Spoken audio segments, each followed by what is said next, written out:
Episode 142. Today we recap the Nationals series and preview the weekend series against the Guardians. You're listening to the Bucko Banter podcast, brought to you by the Just Baseball Media Network. Cue the music. Rockin' 101, she compliment my taste. Whiskey in my lemonade, cause I like the way it tastes. Best seats at the Pirates game, they let me run the base. Yeah, my time is like my money, cause I can't afford to waste. Wifey is a lawyer, take my date to my dates. Order steak by the plate, send in case after case. Run my race at my pace, clear the grass of the snake.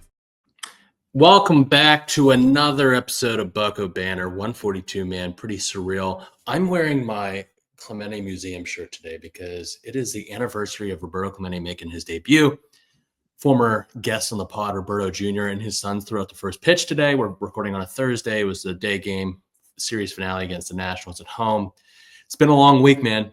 Long week. Got 7 straight games at PNC Park. We didn't go today because we actually have day jobs, but Unfortunately, been a busy week for us. real busy, and it's about to get busier. You know why, Scott? Why is that? Because we have a new partner on the podcast. Let me ask you a question. Are you good at gambling? I suck. Do you do any research? Nah, man. I just kind of I act like I'm the smartest man in the room when I'm making my bet, but it never works. I'm the same way. I don't want to go through all these different websites and just dig through the weeds. But what if I told you there's a way that just puts it all into one algorithm and makes it way easier for you to make your bets? I'm all over that. Okay, because let's be honest. Betting on baseball specifically can feel like throwing darts, but not anymore. We've partnered with Rhythm, an app that helps you build your own data-backed betting model in just minutes. No coding, no spreadsheets, just a clean, easy-to-use interface that shows you what you need to make educated bets. You'll get daily projections for player props, both pitching and hitting, plus money lines, totals, and run lines, all back-tested to ensure the models are built to help you win. Take the guesswork out of your MLB bets and start using Rhythm to get data-backed results. It only takes a couple of winning Rhythm predictions a month for the subscription to pay for itself. Use the code JUSTBASEBALL50, that's all caps, JUSTBASEBALL50 for 50% off. Scott, 50% It's a off deal. for the full year. That gets you access to MLB, NFL, NBA, and college hoops predictions. Try it free for 7 days and bet smarter with Rhythm. That's exciting, man. I've already started telling some friends that are really into sports gambling about it, and they're all over it. So I'm excited for this. I'm excited to start really diving into the app and everything else. Absolutely. But let's talk Buccos. We didn't place any bets on the Buccos this week. We probably should have. Because if we're talking money line bets, they took 3 or 4 from the Nationals. We have some headlines here, but for me, man, it's been the starting pitching. Yeah. It's been nothing short of exceptional. And the bullpen. And we're falling back into that same trend. Why we were getting frustrated last year is the starting pitching is very good. It's the reason to get behind this team in the first place, i.e. Paul Skeens, Jared Jones, Mitch Keller, Bailey Falter, now Andrew Haney. The bullpen's good too. And they're keeping us in games. And I don't want to say the sole reason we won this series, because there was some key hits that we'll get into, but man, they are unreal. Just run you through this real quick. 29th, which this is good, 29th in the league in home runs allowed. So that's second, essentially, with only 11 home runs. 9th overall in earned runs, so top 10 there, and then 11th overall in opponent average. That's for the entire pitching staff. They're just short of dominant right now. This is without Jared Jones. This is without Johan Oviedo. This is without Colin Holderman. This is without David Bednar. We've had some guys step up. I know we had some rough spots at the beginning with the bullpen, but Baraki has been solid. Justin Lawrence has been solid. Dana Santana has been solid. Have had some guys really step up in that bullpen, and I think it's only going to get deeper, man. I think Kyle Nicholas just got caught up. We hope to see Colin Holderman back and healthy. We hope to see Oviedo back. And God willing, Jared Jones is back too, man. I think they're, and then Bubba Chandler, Mike Burrows, Braxton Ashcraft, like Thomas Harrington. We just saw a sneak peek of Thomas Harrington, and he got caught up at a rough time. We're going to see a lot more of Thomas Harrington this year. So pitching, as we expected, not the problem. And I would argue that they won games for us during the series, especially this one today, because this one today was a 1-0 game. We'll get into that. Which brings us into the offense. Yeah. I'm never going to complain about winning ball games at the major league level, no matter how it's done. A win is a win. But I think you need to look behind the curtain a little bit to recognize the same issues do exist. So while we could celebrate the wins, we still need to recognize that we're still dealing with the same problems, and that's going to plague us until something changes, right? Whether that's approach-based, talent-based, whatever it may be, something needs to change because they are third in the league in strikeouts, 25th overall in doubles. They have a 585 team OPS. That's third to last in the league, and a 197 team average, second to last. Same thing as last year, 1-run ball games. Today, they were on the winning side of that, 1-0. But that came on the first at bat of the game. Second pitch of the game. The second pitch. So nothing happened for the remainder of the game. And while it was enough to get the job done, if Andrew Haney doesn't go out there and absolutely deal on, mind you, back-to-back days where Bailey Falter just had almost an identical performance, they're in a rough spot. Yeah. The lineup is still shaky. Yeah. Yeah, absolutely. I think I saw before the series, the OPS, the team OPS, not just one or two players. The team OPS was below 600, which is well below average. Take what Rowdy Tellez was last year when everybody was screaming and hollering to DFA him, and then just make that the team average. Yeah. Yeah. Yeah. It's not good. We definitely need some guys to step up. And obviously we've had some injuries. Just some news to Endy Rodriguez lacerated his right index finger, I believe it was. So he's going to be on the IL. He's got like 4 or 5 stitches, I think Shelton said. Jared Trillo finally got activated. He's back. So Sung Chae Chang was optioned back to Indy. We also acquired Brett Sullivan from the Padres. This is a guy who's gotten a lot of backup opportunities with San Diego. Plays a little bit of outfield too. Can play a little bit of everywhere. For Bryce Johnson, he was a former Padre that played a lot in spring with the big league club. So it kind of worked out for both sides, but I think Brett Sullivan has a locker in Pittsburgh right now. This is what happens when he's going to be probably the 4th catcher when everyone's healthy. But when you trade Jason DeLay, your catching depth goes down a little bit. Like after him, there's like really nobody. Abraham Gutierrez is the next guy. We saw some positives on the catching side this week. Henry Davis finally hit his first home run. Maybe the most Henry Davis home run of all time. Like you cannot pull it any further without it being foul. Like just quite literally on the line, hit off the foul pole. Had maybe arguably his best Major League Baseball game of his entire career. And I think he probably called his best game of his career with Bailey Falter. And we're continuing to see him get praised for his work behind the plate. Do you think that he continues to get more reps, maybe splitting with Joey Bart rather than just being a second catcher? Yeah, because I think you're going to want Bart's bat in the lineup like most nights, and they may, well, if they can, DH him or, or even DH Henry if they can. I think you're going to see his bat in the lineup more, and he has a positive defensive value. I think that was the first time in his career. I saw Jim post that earlier. So things are looking up for him. I think one thing I noticed with Henry, and this sounds overly simplistic, and I think Hannah Mears might have mentioned this on the pregame show the other day, but he's smiling, man. Like he's like, you haven't seen Henry. Henry always is so serious. He's such a hard worker, but he takes things so seriously and almost to a fault, right? Like we thought he like maybe got into his head a little bit too much. But I saw him in the locker room the other day. I didn't personally. I saw him on Twitter in the locker room, like being interviewed and laughing and smiling. It's like, this is a different Henry Davis. Like he's having a little bit more fun and being a little bit more relaxed. So I don't know. A small observation. I hopefully that carries over. Last point I want to bring up before we get into the game recaps, and we'll mention it while we're talking about the game recaps, but the outfield defense is something that sticks out like a sore thumb right now, because O'Neal still hasn't fully grasped outfield generally. And we've mentioned it in our vlogs and probably past episodes. He's so fast. He's so large. His strides are so big. I think he just doesn't know where he's out You in the mentioned this to me. outfield. Yeah. Talk about that from an outfielder's perspective. This was really interesting to me. Okay.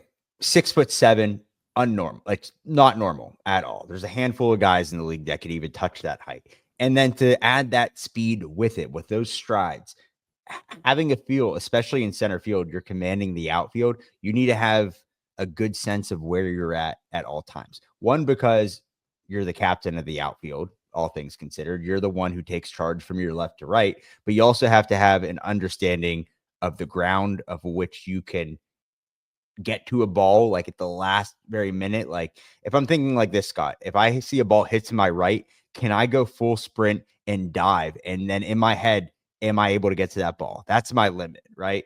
On both sides. I don't think he understands how fast he is and how big he is and how much ground he gains when he's looking up at a ball, because head down, you're running, you're looking up at the ball. He's probably covered 180 feet. Like he's crazy. Like he's so fast. He's so big. And we've seen it multiple times this year where the left fielder will come in on a ball hit over shortstop and O'Neal will come in at the last minute, which Saw it is yesterday. clearly, a left fielder's ball. He's done it multiple times to Pham and Sawinski. And it causes for confusion because either it comes back to the captain of the outfield. If he's calling for the ball, then other guys are going to back off, right? No matter where they're at, because he has command over everybody else. He has command over the left fielder, the right fielder, shortstop, second base. It just causes for chaos. And he needs, I think it's more of a reps thing, that are getting out there and just doing mental reps and going in BP and just getting reads off the bat, because he doesn't understand where he's at.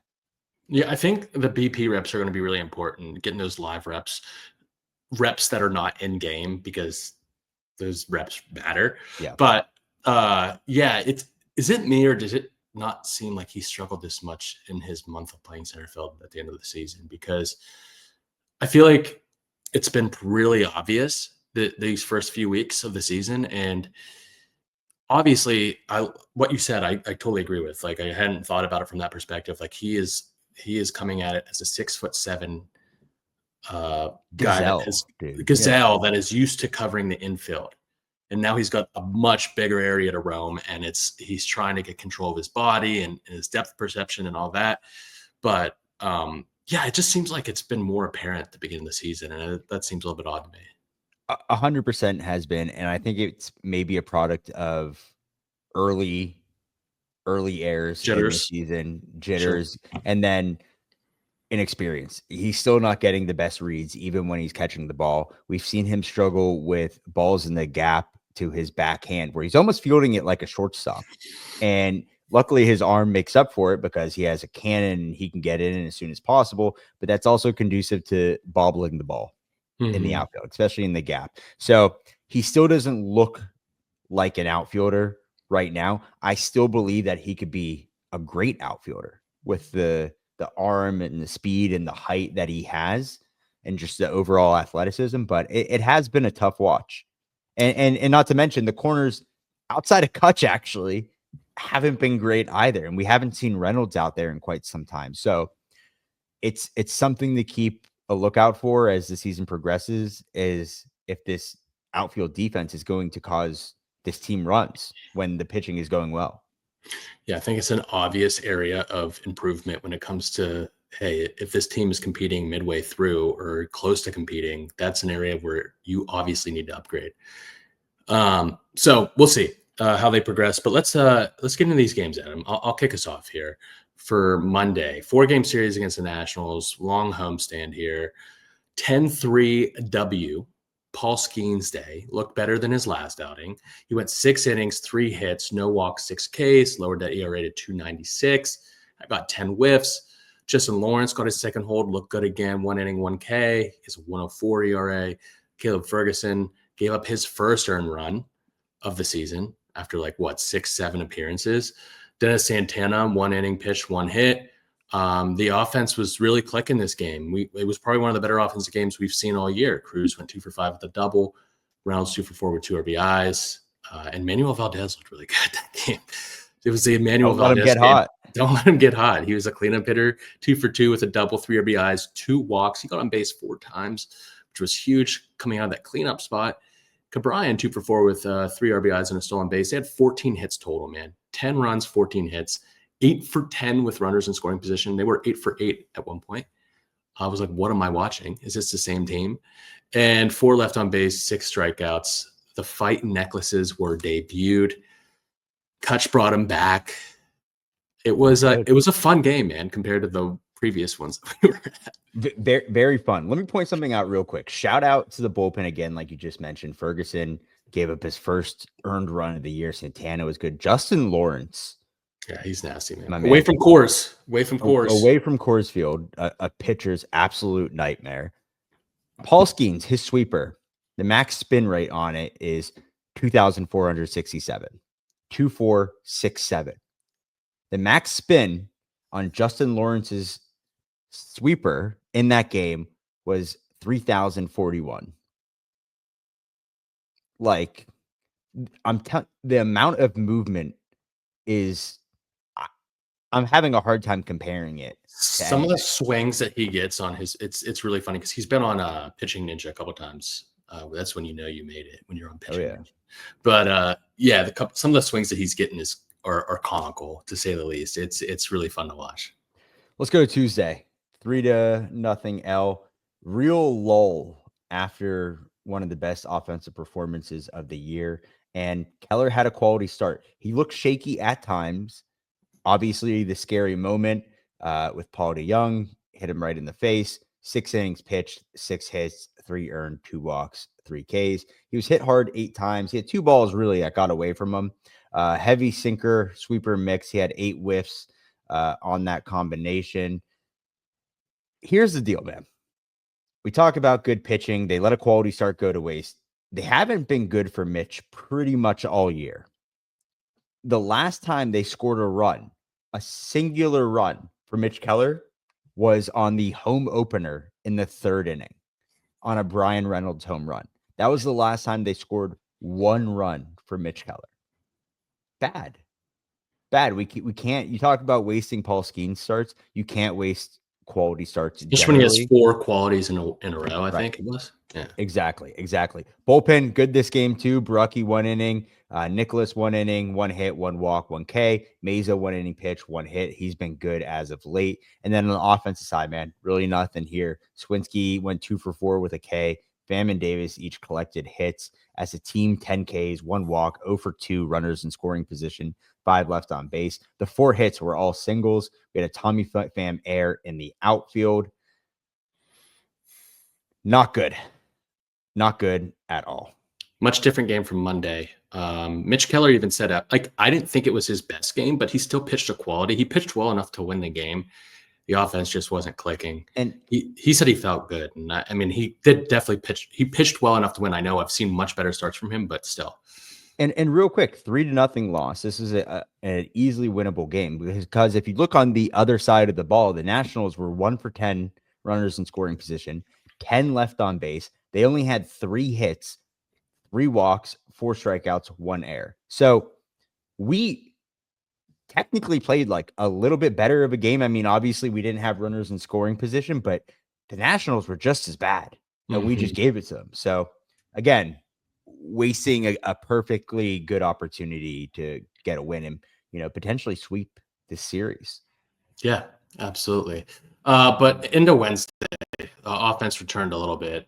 Bailey Falter absolutely shoved. 7 innings, 2 hits, no runs, 1 walk, 2 Ks. Lowered that ERA to 4.91. Only got 4 whiffs, but he generates a lot of contact, weak contact, and is able to get guys at the top of the zone with his deception. Ferguson, 1 inning, no hits, 1K. Shugart, 1 inning, 1 hit, 1 earned run there. His ERA is at 193. He's been pretty solid. He's this year's Ryder Ryan.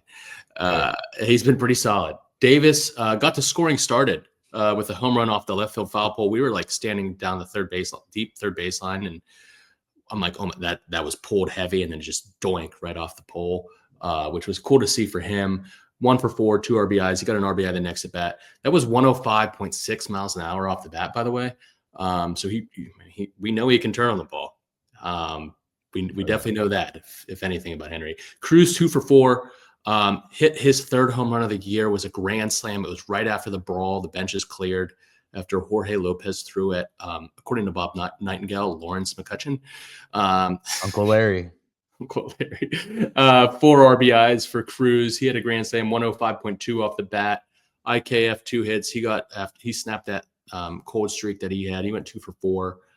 8 hits total, 1 for 5 with runners in scoring position, 6 left on base, 6 Ks.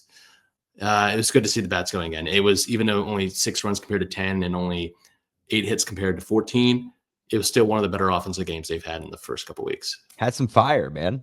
Yeah. It was that just gruesome brawl. Yeah. Absolutely. Well, nightmarish. I think the funny part about these benches clearing is that the bullpens usually come out together and they're running out of the same spot. The teams are running together and they're just running towards the brawl and they're not fighting on their way. Like, I find that so funny that the opposing bullpens are like, yeah, let's go. And then we'll fight when we get over there. Right. And then they got to walk back together like nothing happened. Yeah. Just I did see that O'Neill was holding back Tommy Pham, and hey, let him go. Let him go, dude. Let the dog eat. That's why we signed him. He's our Tom Wilson. I'm making a hockey reference here, but exactly. That's our guy. Wow, good for you, man. Hockey reference from Scott Moore. Wow. Thursday, 1-0. All it took was one swing of the bat from O'Neill Cruz in the first inning. As Scott mentioned, the second pitch, an absolute Cruz missile. And then Andrew Haney, 7 1/3, 5 hits, no earned, 2 walks, 4 Ks. He's got a 2.13 ERA, 9 whiffs. Brucky had the hold with 1 inning pitch. And then Santana had his second save on the year with 2/3 of an inning pitch, no hit, 1 K. His ERA is at 2. And then Cruz, 1 for 3, his 4th home run on the year and his 9th stolen base. He's had 28 successful attempts in a row. He hasn't been caught in a long time. So looking forward to seeing how that progresses throughout the year. As a team, 5 hits total, 0 for 6 with runners in scoring position, 7 left on base, and 9 strikeouts. So same issues, but you took advantage of the good pitching and you held the lead early. It's not going to happen often, though. Yeah, no, absolutely. But he's been a bright spot for this team. I'll tell you what, I'll be positive about GMBC for 1 second here. If there's one thing that he's been able to do well in his tenure as GM of the Pirates, it's sign left-handed veterans. They've all been pretty solid. I mean, while he was healthy, Marco Gonzalez was solid last year. Martin Perez was solid. Do I even mention Dick Mountain? Yeah, you have to. Tyler Anderson. Some of these guys that I think Andrew Haney's been the best out of all of them so far. It's early, but he's definitely been a pleasant surprise. I didn't think he'd be generating the whiffs that he is, because he's been notoriously a fly ball pitcher and more of like a pitch to contact guy. But yeah, I love what I see from him so far. Good stuff. Good stuff. Well, let's take a break here and then let's come back and preview the weekend series against the Guardians.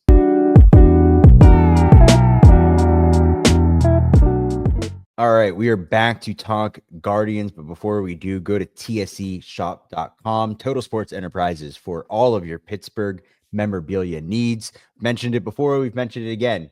Do not miss out on the Andrew McCutcheon autograph signing. It's up for pre-sale on the website, tseshop.com. You can choose your own item to send in. You can get a bat, a ball, and much, much more. Go to tseshop.com. Link below in the description to let them know Bucko Banter sent you. Scott, Guardians, they are second right now in the AL Central, 9-8. half game under the Tigers. Who do we have on Friday coming into town? Friday. Funny you asked. We have a familiar face. Oh, yeah. All right. The biggest trade of the offseason. Luis Ortiz is making his return to Pittsburgh, and he's facing what I think will be Carmen Mlodzinski. I don't think the Pirates have really announced their rotation yet, but it seems like Paul Skeens is lined up to make his start on Bobblehead Day on Saturday.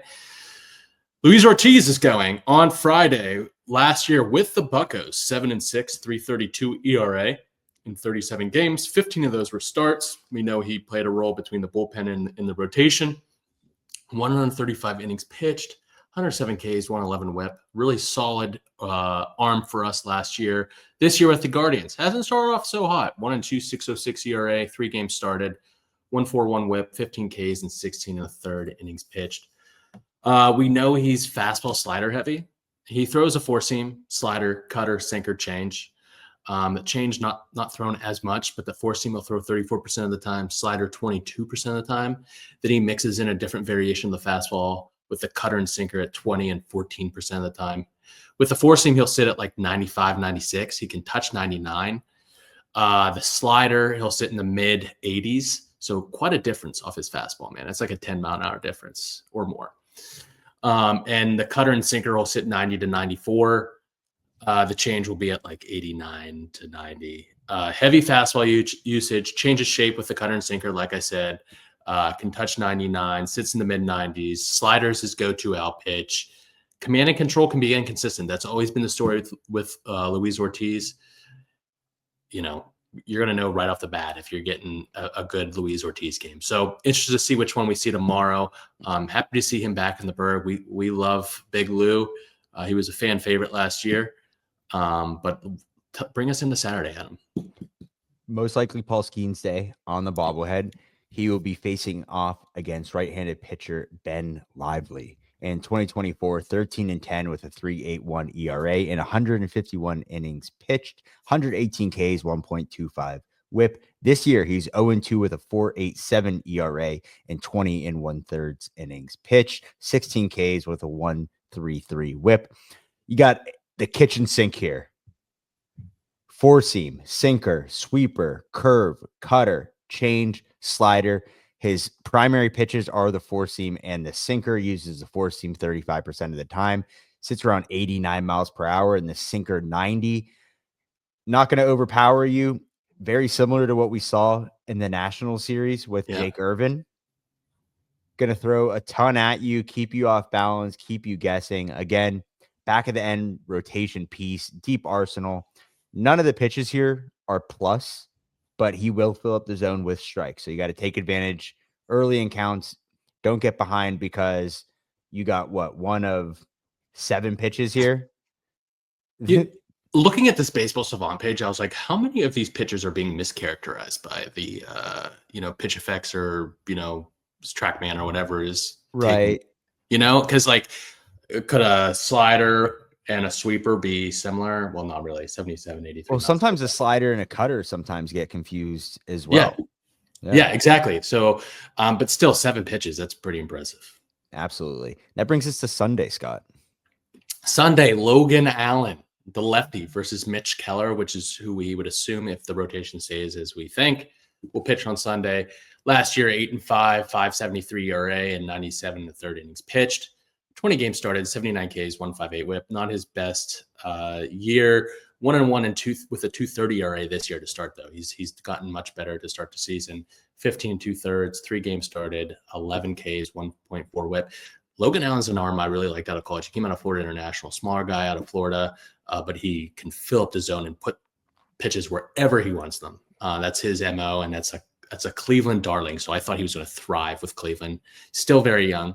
He throws a four-seam, sweeper, change, sinker, cutter. That four-seam, he throws 31% of the time at around 90 to 91. The sweeper, 27% of the time at 78 to 80. The change will throw 19% of the time, around 83 to 84. And the sinker cutter, he throws around 12% of the time. So a healthy mix of pitches here. Healthy mix of pitches. The sinker and cutter will be mid to high 80s. For the most part, on the fastball, sits in the high 80s, low 90s, can spot it in all quadrants of the zone. and he has an exceptional feel for a change with arm speed. So he throws it like he's throwing his fastball. That's the key to throwing a good changeup, is you want to make it look like your fastball coming out of the hand. And it has a lot of fading action. And he can manipulate the shape and velocity of the sweeper. So he can make it look more slider-ish and harder, or he can make it deeper and slower like a curve. So this is a crafty guy, back end rotation piece. He's going to fill up the zone a lot. Don't need to be too patient with him. Jump on strikes and see what you can do with him. Gonna have some good hitters coming into town too. We got Stephen Kwan, Austin Hedges. He has 2 home runs this year, right? Yeah, you thought I was going to say Jose Ramirez, but no, Austin Hedges is coming back to town. So I'm excited for this Guardian series.